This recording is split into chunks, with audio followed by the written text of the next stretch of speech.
So Rachel Zegler. Rachel Zegler. You know her, you hate her. The girl who doesn't know when to shut up.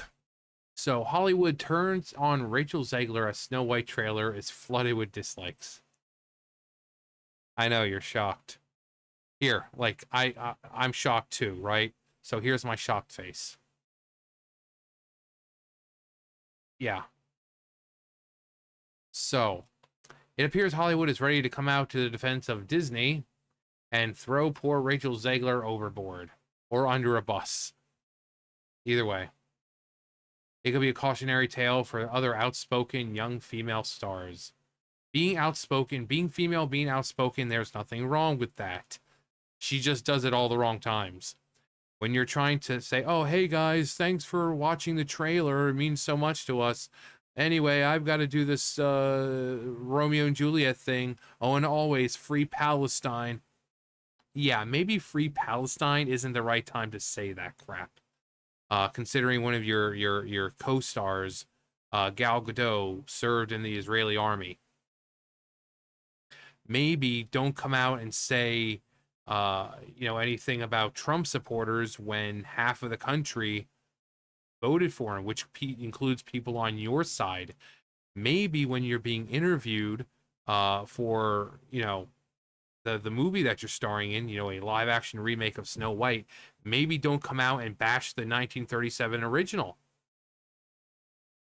Okay? You can be loud and outspoken, but learn when to do it. Um I'm all sorry. I'm as I'm recording, I'm watching ZFG. Very seldom do I catch him while he's actually live. Usually when I catch him live, it's like 3-4 hours in. I'm like, hey, I guess I'll just wait till he's done. But I'm watching him right now. I'm watching him right now. Now, the latest Snow White trailer has reached a jaw-dropping 500,000 dislikes in just a single day. That compared to only 22K total likes on YouTube. It looks more and more wise on Disney's part to have held the trailer from true public access until a week after Moana 2 released, which is apparently doing great numbers or something. I think it's out, right? But where actually, yeah, I think it made like 130 something million just like the first day or two. So that's a lot. I think that's just. Ooh, Din's Fire, nice. Din's Shadow Key and Slingshot loaded. But yeah, I think it was out for like 2 days, and domestically it made like 120 something million, something like that. It was a real good number.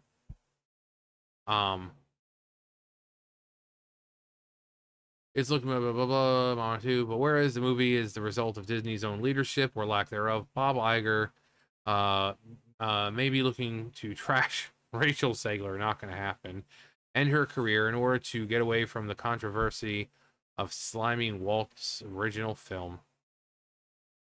I mean, they could have done this before. But one upcoming release, March's live action Snow White has been dogged by expensive reshoots and controversies related to star Rachel Zegler's social media posts. The actress declined to take down a tweet thread that promoted the $240 million movie with a free Palestine postscript, but did apologize for the Donald Trump and made Trump supporters never know peace Instagram post, wading into diverse issues as Zegler has done, isn't part of Disney's new playbook. It's par the course for them, really. Rachel Zegler, once heralded as one of Hollywood's brightest rising stars, now experiencing an unexpected turn of events. You could dare say it's a series of unfortunate events. With her live-action portrayal of Snow White on the horizon, Zegler finds herself at the center of a whirlwind of skepticism and criticism as early industry whispers suggest the film may struggle to reach its ambitious box office goals. Whereas it was fashionable at the point to take politically divisive positions on the Middle East or claim male heroes in a fantasy tale were less than aspirational. Zegler now faces a completely different world landscape, and Disney is all too keen to make sure you know it's her, not them. That's against the majority. Well, I mean, they're all against the majority. They all do this. It's just, you know, for them, it's like a cooldown period. You know, they use their special move, and then there's a cooldown period, and they can't use it again for a little bit. But Rachel Zegler, for her, there's like no cooldown period. You know, she's hacked the game, and she can use her special move all she wants. All she wants. So they both do it. It's just Disney has like a cooldown period before, you know, they piss people off, and then there's a cooldown, you know, and you just see it slowly ticking away. And then, you know, after a couple months or whatever, then they start pissing people off again. But her, it's just like every month she's saying something.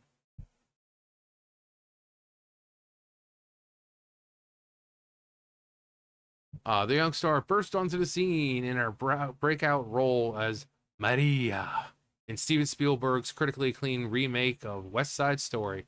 At just 20 years old, her performance garnered rave reviews, earning her a Golden Globe for Best Actress in a Motion Picture, Musical, or Comedy. It was a role that showcased her extraordinary vocal talent, emotional depth, and undeniable screen presence, cementing her as a star to watch. Unfortunately, her ability to handle public relations, as well as her lack of relatability, would be her undoing. And then everything changed when the Fire Nation attacked. Are we? Is it really that long, or is it just? No, it's just. This website has a thing for like not wanting to load everything properly. Like, you see what I mean?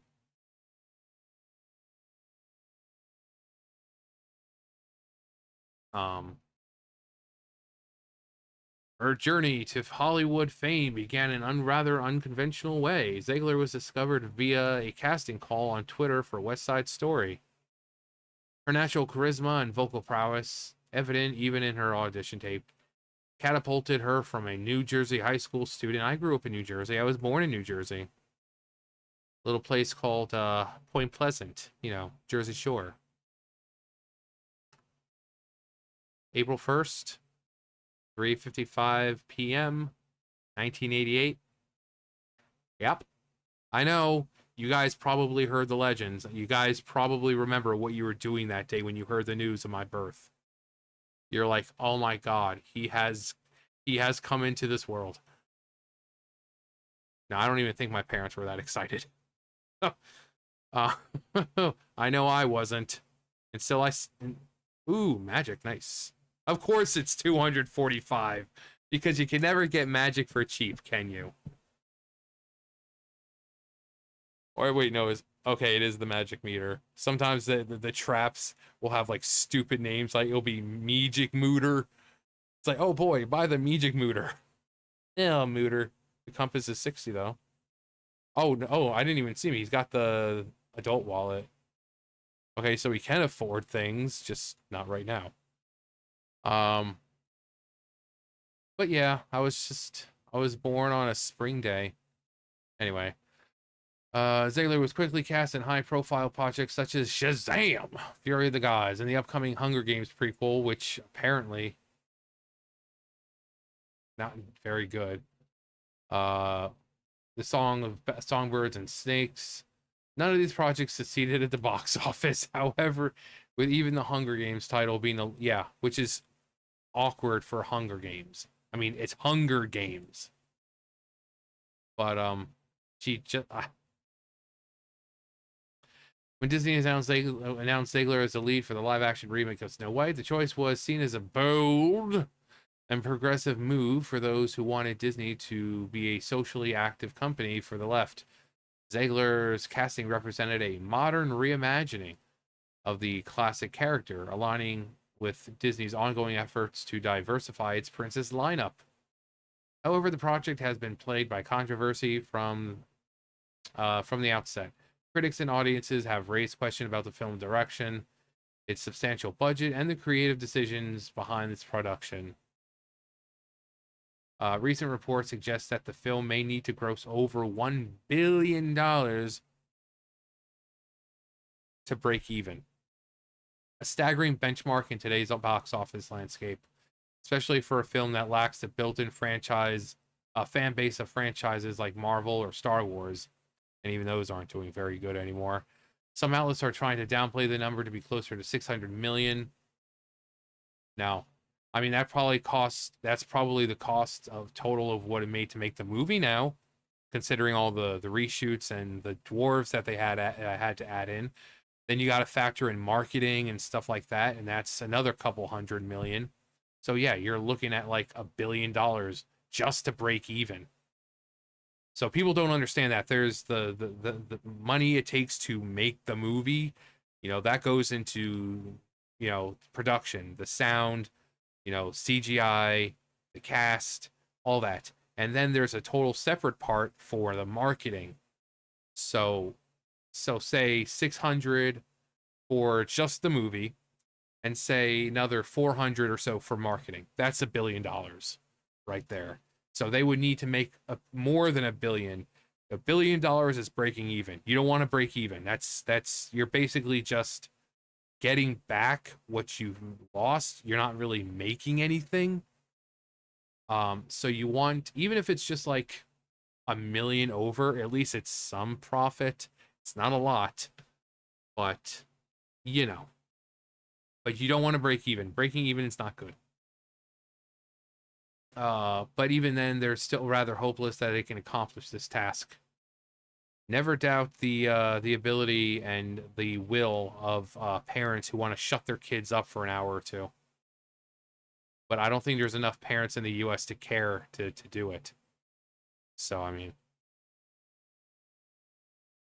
Sorry. Oh, claim check. Nice. Slingshot. Nice. Okay, so he only needs like Sculptulas for like 2 things. Actually, no, 1. He already has a slingshot. Okay. Adding fuel to the fire. Zegler has faced backlash for her comments during promotional interviews. While her remarks, such as the modern take on Snow White's character arc and critiques of outdated fairy tale tropes, were intended to resonate with contemporary audiences, they have instead polarized fans. Some have praised her candor and progressive stance, while most others have accused her of being dismissive of the original story's legacy. The stakes of Snow White are undeniably high. In the film, if the film underperforms, Zegler, it's not going to matter. Zegler risks being unfairly scapegoated for its failures. I mean, it'll be mostly her fault, because when you come out and you start alienating the fan base and potential customers, yeah, you should be blamed. But obviously, she's not fully to blame. People are just tired of live action remakes. Like, Moana is getting a live action remake. The movie's not that old. Why is it getting a live action remake? How to Train Your Dragon, not that old. Why is it getting a live action remake? If the movie's not 50 years old yet, don't make a live action remake of it. I think people are just tired of it, because all these live action remakes that Disney's come out with, none of them are good. Like, they made such a big deal about Little Mermaid.